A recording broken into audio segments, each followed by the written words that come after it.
এই সময়ে বাংলাদেশকে যদি কেউ মনে করে অন্তর্বর্তী সরকারের দুর্বলতার সুযোগ নিয়ে বাংলাদেশকে সেই পশ্চিমা অসভ্য কালচারের অভয়ারণ্যে পরিণত করবে বাংলাদেশকে, তাহলে আমরা স্পষ্ট বার্তা দিয়ে যেতে চাই, আমরা আমাদের ঐতিহ্যকে রক্ষা করার জন্য সর্বোচ্চ প্রতিরোধ গড়ে তুলব। সম্মানিত উপস্থিতি, মেহমানবৃন্দ, বাংলাদেশে এই সময়ে আমরা লক্ষ্য করছি যে বাংলাদেশে অনেক সংকট রয়েছে, তবে সেই সকল সংকটগুলোর মধ্য দিয়েও আমাদের স্বস্তির অনেকগুলো পরিস্থিতি এবং স্বস্তির অনেকগুলো সংবাদ রয়েছে।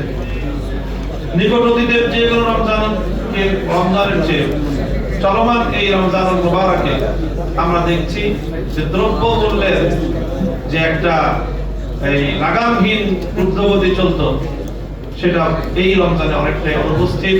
এই জন্য আমরা অন্তর্বর্তী সরকারকে ধন্যবাদ জানাই যে তারা এই রমজান মুবারকের নিত্য প্রয়োজনীয় দ্রব্যের লাগাম, দ্রব্য মূল্যের লাগাম টেনে ধরতে তারা সক্ষম হয়েছে।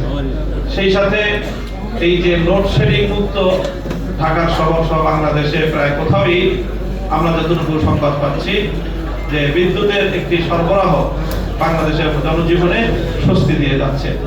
এভাবে অন্যান্য সকল ক্ষেত্রে আমরা অন্তর্বর্তী সরকারের সাফল্য কামনা করছি যে বাংলাদেশের প্রতিটি বিষয়ে আমরা সকলের সহযোগী হিসেবে সম্মিলিত পদক্ষেপের মাধ্যমে আমাদের দেশকে আমরা পুনর্গঠনের এই যুদ্ধে আমরা বিজয়ী হতে চাই।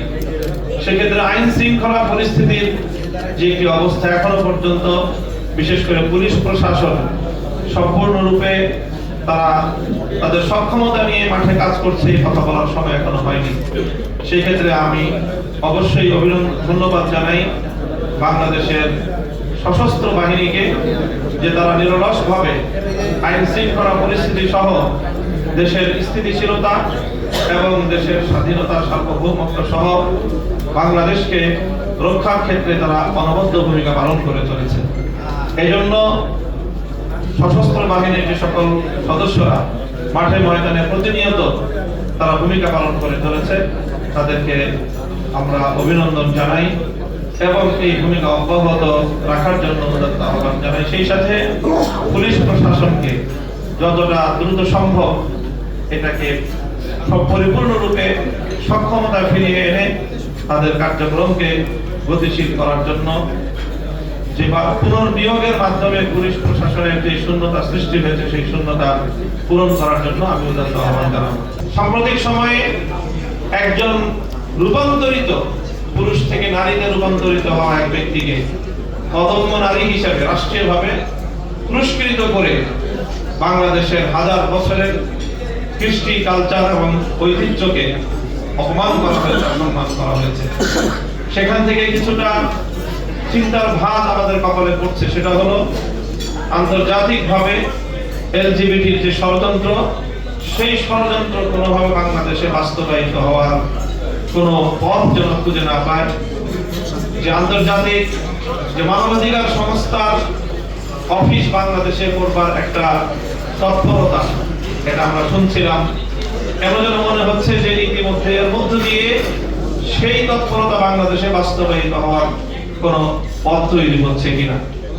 আমরা আমাদের স্পষ্ট বার্তা দিয়ে দিতে চাই, পৃথিবীর কোন উন্নত এমনকি কোন স্থিতিশীল রাষ্ট্রে এই মানবাধিকার সংস্থা অফিস করবার সুযোগ কেউ দেয়নি, স্বয়ং আমেরিকাও দেয়নি, ভারতও দেয়নি। এই সময়ে বাংলাদেশকে যদি কেউ মনে করে অন্তর্বর্তী সরকারের দুর্বলতার সুযোগ নিয়ে বাংলাদেশকে সেই পশ্চিমা অসভ্য কালচারের অভয়ারণ্যে পরিণত করবে বাংলাদেশকে, তাহলে আমরা স্পষ্ট বার্তা দিয়ে যেতে চাই, আমরা আমাদের ঐতিহ্যকে রক্ষা করার জন্য আমরা সর্বোচ্চ প্রতিরোধ গড়ে তুলব।